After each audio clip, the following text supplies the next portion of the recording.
Whenever possible, remove the part from your own vehicle first. Steps and tools may vary based on trim packages or modifications to the vehicle by previous owners. Caliper and brake pad removal, 1996 Honda Civic.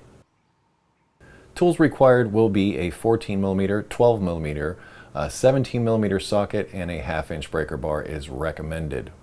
You may also need a 19mm deep well socket to remove the front wheel. We used an electric impact here to make it easy. You can start by removing the 12mm through bolt through the bottom of the caliper.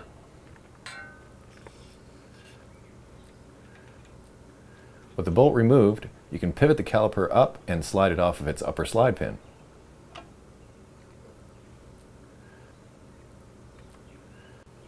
You can then remove the brake pads from the assembly.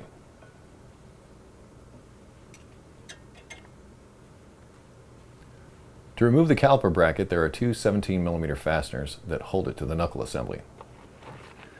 A 1/2-inch breaker bar and 17mm socket are recommended.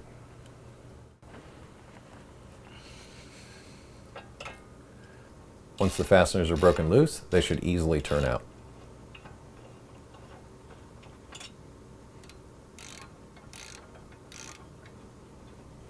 With the fasteners removed, you can now remove the caliper bracket.